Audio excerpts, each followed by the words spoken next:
और वो पैसा आसिफ अली जरदारी की जानिब से दिया गया है और दिया इसलिए गया है कि इमरान खान साहब को कत्ल किया जाए। वज़ीर-ए-आज़म इमरान खान साहब की सिक्योरिटी वापस ले ली गई है, पर जो अनाउंसमेंट है वो शिबली फराज साहब ने की है। मेरी असद उमर साहब से बात हुई, उन्होंने कहा कि जी स्टेजेस के अंदर सिक्योरिटी वापस ली जा रही है, सिक्योरिटी वापस ले रहे हैं। हम उनसे ये कह रहे हैं कि आप तहरीरी तौर पर आगाह करें और फिर अपनी सिक्योरिटी वापस लें। ये ज़बानी कलामी आप ऐसे ही ना बुलाएं, आप आगाह करें और इसकी जिम्मेदारी कबूल करें कि आप साबिक वज़ीर-ए-आज़म इमरान खान की सिक्योरिटी वापस ले रहे हैं। और शिबली फराज साहब ने कहा कि इमरान खान साहब की सिक्योरिटी पर तैनात खैबर पख्तूनख्वा की पुलिस को वापस ले लिया गया। नुकसान पहुंचा तो जिम्मेदार राणा सनाउल्लाह और उसकी कठपुतलियां होंगी। मुख्तलिफ फेजेज में इमरान खान साहब की सिक्योरिटी मेरी इत्तला के मुताबिक भी वापस ली जा रही है और उनकी सिक्योरिटी कम हो रही है, जबकि कारकुनान बहुत बड़ी तादाद में इमरान खान साहब के घर के बाहर मौजूद है और हर गुजरते दिन के साथ साथ उनकी तादाद में लगातार इजाफा होता चला जा रहा है। लोग GOR से गाड़ियां खड़ी करके दूर दूर से पैदल चलकर वो जा रहे हैं। माल रोड तक गाड़ियां खड़ी हुई है और कारकुनों की बहुत बड़ी तादाद वहां पे सड़क पर मौजूद रहती है। सड़क का थोड़ा सा हिस्सा जो है वो खुला है और उसकी वजह से वहां पे एक बहुत बड़ा ट्रैफिक जैम भी हर वक्त मौजूद रहता है। और मैं 2 मरतबा वहां पे गया, मैंने जाकर देखा वो पहली रात जब लोग आ रहे थे तो उस वक्त भी बहुत तेजी से लोग आ रहे थे और बहुत बड़ी तादाद में आ रहे थे। नौजवानों की बहुत बड़ी तादाद है। जब मैं दूसरी मरतबा गया, मेरी लोगों से बात हुई तो उन्होंने बताया कि हमें हमारी घर की खवातीन ने भेजा है। उन्होंने कहा कि जाओ जाकर इमरान खान साहब की हिफाजत करो, वो आदमी पाकिस्तान के लिए लड़ रहा है। तो पाकिस्तान तहरीक इंसाफ के कारकुनों के अंदर ये जोश मैंने देखा है। कुछ लोगों ने कहा कि उनके बैग के अंदर उनके कफन है और अजीब अजीब किस्म के लोगों के जज्बात थे, बहुत गुस्से में थे लोग और लोग चाहते हैं कि इमरान खान साहब को प्रोटेक्ट किया जाए और उन्हें इस बात का आइडिया है कि इमरान खान साहब की जान को भी खतरा है और उन्हें गिरफ्तार भी किया जा सकता है, लेकिन वो रास्ते में रुकावट डालने के लिए भी तैयार है। पैदा हो चुकी है। कुछ लोगों की और गिरफ्तारियों का भी इम्कान है और जिनकी गिरफ्तारियों का इम्कान है वो बाद में आपको बताता हूं। लेकिन इमरान खान साहब ने खुद एक स्टेटमेंट दिया। वो क्या कह रहे हैं कि मुझे कत्ल करने के लिए जरदारी ने दहशतगर्द तंजीम को पैसे दिए हैं। अच्छा, ये इतला इमरान खान साहब को 48 घंटों पहले मिली थी। 48 घंटे पहले उनको ये इंफॉर्मेशन बड़े इनसाइड सोर्स से आई कि कालादम तंजीम को दहशतगर्दों को पैसे दिए गए हैं। पैसा आसिफ अली जरदारी की जानिब से दिया गया है और दिया इसलिए गया है कि इमरान खान साहब को कत्ल किया जाए। इमरान खान साहब ने इसके ऊपर जो है वो पब्लिक के सामने सारा कुछ रख दिया। आपको उनकी आदत, आपको उनको आइडिया है आपको कि वो कोई चीज़ भी ढकी छुपी रखते नहीं है। वो बता देते हैं कि ये चीज़ होने वाली है और ये ऐसे होने वाली है। इससे पहले भी जब उनके ऊपर हमला होना था तो ये पाकिस्तान का वाहिद पॉलिटिकल लीडर है जिसने पहले बता दिया था कि मेरे ऊपर हमला होगा, इस तरीके से होगा, इस नौइयत का होगा और इस किस्म के बंदे को इस्तेमाल किया जाएगा, उसमें बाद में यह बहाना बनाया जाएगा। और एग्जैक्टली वही सारा कुछ उसी तरह हुआ। यानी इस तरह हमने माजी में कभी नहीं देखा कि जिस आदमी के ऊपर हमला हो रहा हो या हुआ हो वो अपने हमले का पूरा स्क्रिप्ट पहले बता के चला जाएगा। जनाब, ये प्लान किया जा चुका है, इस तरीके से किया जाएगा, ऐसे इल्जाम लगाया जाएगा, इस चीज को जवाब बनाया जाएगा और इस तरह का बंदा इस्तेमाल किया जाएगा। उनकी इंफॉर्मेशन ठीक थी। अगर वो इंफॉर्मेशन दुरुस्त थी तो फिर ये इंफॉर्मेशन गलत कैसे हो सकती है? तो उन्होंने कहा कि आसिफ अली जरदारी ने सिंध हुकूमत का पैसा एक दहशतगर्द तंजीम को दिया। मेरे खिलाफ सिंध हुकूमत का लूटा हुआ पैसा इस्तेमाल किया जा रहा है। जो 4 लोग मुझे कत्ल करना चाहते थे उनके साथ आसिफ अली जरदारी भी था। इमरान खान का कहना था कि इन लोगों का मकसद किसी तरह इमरान खान को रास्ते से हटाया जाए। खौफ यह है कि इन 4 लोगों को बचाने की कोशिश की जा रही है। ये एक गलती कर बैठे और उसे ठीक करने की बजाय मजीद हरकतें कर रहे हैं। इमरान खान ने कहा कि मेरे इंकशाफ के बाद ये लोग पीछे हट गए। प्लान बी बनाया गया। प्लान बी के मुताबिक मुझे मजहबी इंतहा पसंदी के नाम पर कत्ल कराना था। कौम को इसलिए बता रहा हूं कि अगर मुझे कुछ हुआ तो आपको पता हो कि वो लोग कौन है। फिर इमरान खान ने कहा कि जब तक जिंदा हूं अपने मुल्क की आज़ादी के लिए लड़ता रहूंगा। सबको अपील करता हूं कि आपने आने वाले दिनों में जद्दोजहद के लिए खड़ा होना है। 2 हफ्ते में अपने पैरों पर खड़ा हो जाऊंगा और आपके साथ निकलूंगा। अगर दबाने की कोशिश की गई तो दोबारा खड़े होंगे। इमरान खान ने कहा कि न्यूट्रल निगरान हुकूमत के नाम पर हमारे ऊपर जानिबदार लोगों को बिठाया गया है। यह हुकूमत पूरी कोशिश कर रही है कि किसी तरह इंतखाबात ना हो। जमहूरियत, आइन, कानून की कोई फिक्र नहीं है। जैसे ही मुश्किल आएगी ये लोग मुल्क से बाहर भाग जाएंगे। फिर मईशत के बारे में इमरान खान साहब ने बताया कि जो सूरत पैदा हो गई है कि जहां से हमने डॉलर कमाने थे वो शोबे तो नीचे जा रहे हैं लगातार। IMF ने श्रीलंका को दिवालिया होने पर कहा कि अपनी 50% फौज कम कर दो। इमरान खान आलमी मालियाती इदारों ने मिस्र को भी कहा कि अपने फौजी अखराजात कम करो। देखें, अल्टीमेटली अभी मेरी एक दोस्त से बात हो रही थी, वो भी यही कह रहे थे कि जब मईशत आपकी डूब गई खुदा ना खास्ता और आप गए रीस्ट्रक्चरिंग के लिए और आपने जाके दुनिया को कहा कि जी हमें पैसा दे दें या हमारे कर्जे कुछ अरसे के लिए माफ़ कर दें या हमें कोई रास्ता बना कर दें, तो वो आपको कहते हैं कि अपनी फ़ौज आप कम करें, क्योंकि दिफाई बजट बहुत बड़ा होता है पाकिस्तान जैसे मुल्कों का। तो क्या पाकिस्तान ये शर्त कबूल कर लेगा? सवाल ये पैदा होता है कि जनरल बाजवा ने किस बुनियाद पर यह रिजीम चेंज ऑपरेशन की सरपरस्ती की थी। उन्हीं के ऊपर इल्ज़ाम लगता है ना, वही बहुत गुस्से में थे और वही चीज़ों को हैंडल कर रहे थे। मीडिया को दबाओ, इसको मारो, उसको कुटो, उसको ये करो, उसको नंगा करो, बहुत सारी चीज़ें जनरल बाजवा के साथ जाकर जुड़ती हैं। तो जनरल बाजवा ने अगर सबसे बड़ी एक बुराई की है किसी के साथ, तो फिर तो वो अपने इदारे के साथ ही कर गए हैं कि अगर पाकिस्तान खुदा ना खास्ता इस सिचुएशन में पहुंच जाता है और पाकिस्तान को अब ये करना पड़ेगा क्योंकि उठा दिया है, पाकिस्तान की इकोनॉमी को वहां पहुंचा दिया है कि अब दुनिया पाकिस्तान से उसी तरह के मुतालबात करेगी, फौज कम करो, ये करो, वो करो, जो मुतालबात दुनिया ने बाकी मुल्कों से किए हैं। क्योंकि पाकिस्तान को फुप्पी का पुत्र तो है नहीं उन मुल्कों का। वो आएंगे, बैठेंगे और फिर वही बातें करेंगे जो वो दूसरे मुल्कों के साथ करते हैं, उसी तरह की डिमांड करेंगे जो दूसरे मुल्कों से करते हैं। लेकिन याद रखिएगा पाकिस्तानियों के, आपको यहां तक पहुंचाया किसने है? आपको यहां तक जनरल बाजवा की ख्वाहिश ने पहुंचाया। इमरान खान साहब तो उनके ऊपर इल्जाम लगाते हैं और सब लोग कहते हैं कि जनरल बाजवा ने किया है रिजीम चेंज ऑपरेशन। फीसद मीडिया इस रिजीम चेंज ऑपरेशन का हिस्सा था। यानी ये मीडिया इतनी छलांगे मारता था 6% की महंगाई पे, 10% की महंगाई पे, आज 32% पे बोल नहीं रहा, 40% होने वाली आने वाले दिनों में। क्यों? मैं आपको वजह बताता हूं। एक दिन में कल 24 रुपए कीमत बढ़ी थी ना, आज भी लगभग 6-7 रुपए कीमत बढ़ गई है डॉलर की। डॉलर पाकिस्तान में इंटर बैंक में इस वक्त 262 रुपए हो रहा है। इंटर बैंक में इसका रेट 262 रुपए से ज्यादा का है। मैंने आपसे कहा था ना कि डॉलर की जब असल कीमत इसको छोड़ेंगे सागदार साहब, और छोड़ना चाहिए था इनको शुरू से। इकोनॉमी को दुरुस्त रख के डॉलर को कंट्रोल किया जाता है। ये ऐसे नहीं हो सकता कि आप जबरदस्ती चीजों को दबा कर रखें, फिर जब आप छोड़ते हैं तो यही होता है जो हुआ अब इस मुल्क के साथ, और पूरा मुल्क इसकी कीमत चुका रहा है।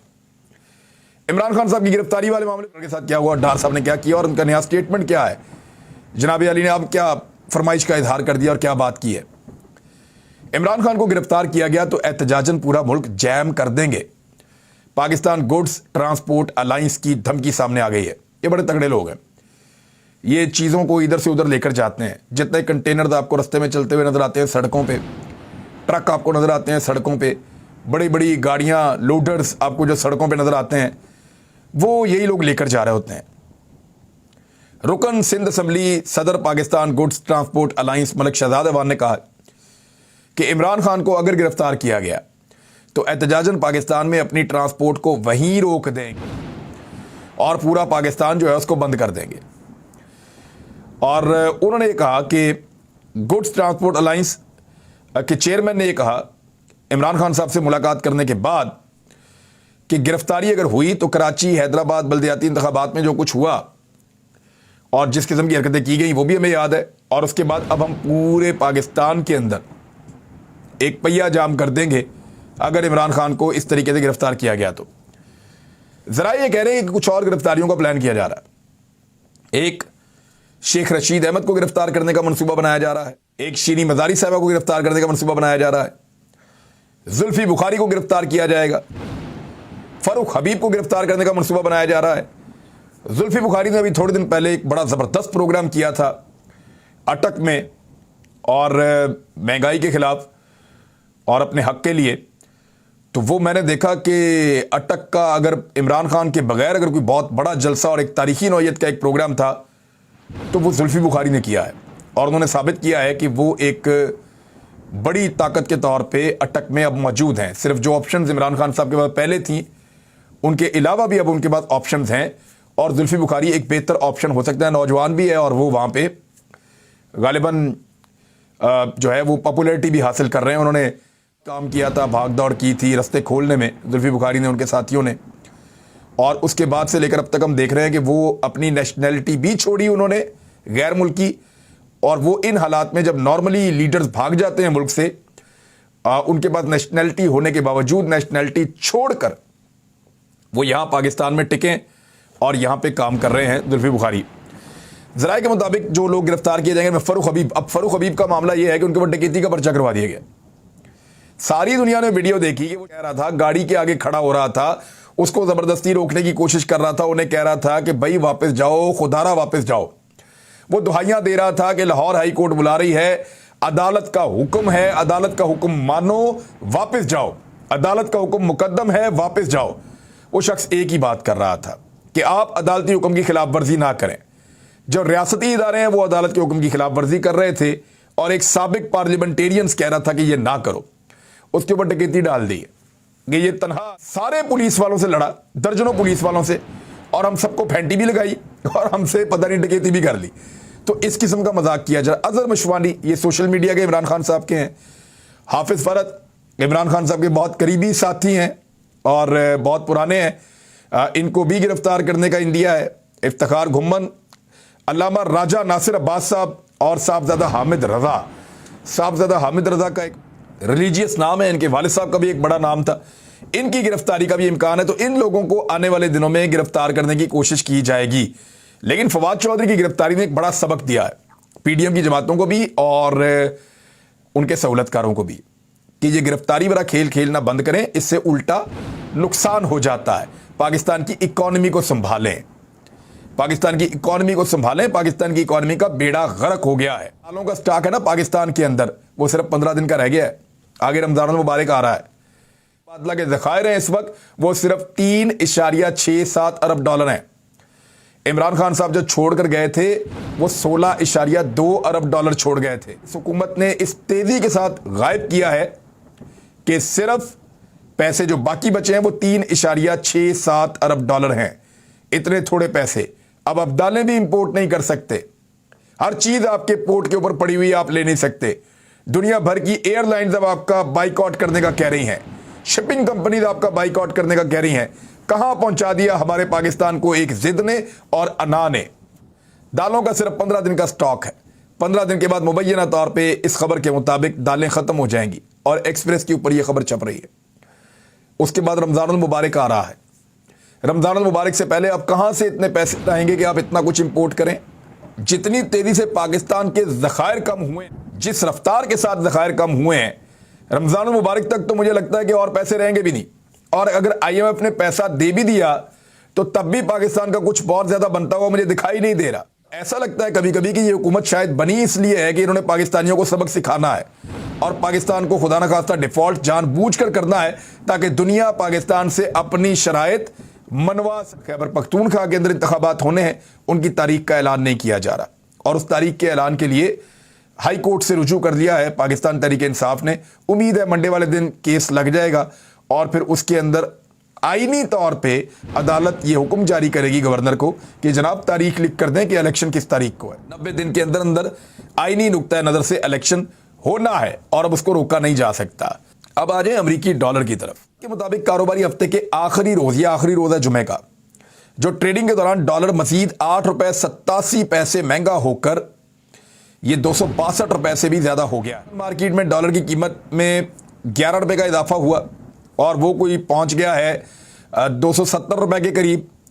और ये सब कुछ पाकिस्तान के अंदर 2 दिन के अंदर हुआ है। के अंदर डार साहब ने वो तबाही फिरी इकोनॉमी की कि पाकिस्तान को 4000 अरब रुपए का इजाफी कर्जा पाकिस्तान को देना पड़ेगा हो गया है। यानी जितने पैसे इन्होंने आज तक कमाए नहीं है उससे ज्यादा पाकिस्तान को डबो दिया है। और ये इसहाक डार जिसने यहां तक पाकिस्तान को पहुंचाया, जनाब फरमा रहे हैं कि अल्लाह पाकिस्तान की इकोनॉमी को संभालेगा। यानी पाकिस्तान की माशी तरक्की अल्लाह के जिम्मे है। वैसे तो सारा कुछ ही अल्लाह ताला के जिम्मे है। ये है ना, ये आलमुल असबाब है। नबी करीम सल्लल्लाहु अलैहि वसल्लम के दौर में भी जब सहाबा इकराम जाते थे ना गज़वात लड़ने के लिए या जंगें लड़ने के लिए, वो लड़ना पड़ता था और तब भी शहीद हो जाते थे। अल्लाह ताला ने नबी करीम सल्लल्लाहु अलैहि वसल्लम के दौर में भी कुर्बानी के लिए, जीत के लिए कुर्बानी की शर्त रखी थी। को कुछ ना कुछ करना पड़ता था। दुनिया आलमुल असबाब है, यहां आप अल्लाह ताला पे छोड़ दें तो फिर कुछ भी नहीं होता। अल्लाह ताला हर चीज का मालिक जरूर है, लेकिन अल्लाह रब्बुल इज्जत ने आपको 2 हाथ दिए हैं, दिमाग दिए हैं। क्या अल्लाह अमेरिका के साथ है? क्या अल्लाह ताला है चाइना के साथ, उन गैर मुस्लिमों के साथ? क्या इंडिया के साथ अल्लाह ताला है? ऐसे नहीं होता। आपकी करतूतें ऐसी होती हैं कि खुदा ने आज तक उस कौम की हालत नहीं बदली, ना हो जिसको ख्याल खुद अपनी हालत बदलने का। तो ये अजीबोगरीब ही इन्होंने फलसफा दे दिया कि जी अल्लाह ताला पाकिस्तान की मईशत चलाएगा। पाकिस्तान जो है वो कलमा शरीफ के नाम पर बना है, अल्लाह के नाम पर बना है, अल्लाह ने बनाया है, तो अल्लाह इसकी हिफाजत करेगा। तरक्की और खुशहाली भी अल्लाह ताला के ज़िम्मे है, तो हमें सख्त मेहनत करनी होगी। बात यह है डार साहब, अब आप अल्लाह पे डाल रहे हैं तो आप आते ही ना, फिर अल्लाह ताला तो मिफ्ता इस्माइल के लिए भी उतना ही बड़ा है। तो अब डार साहब जो है उन्होंने तकरीबन हाथ खड़े कर दिए हैं पूरी तबाही फेरने के बाद।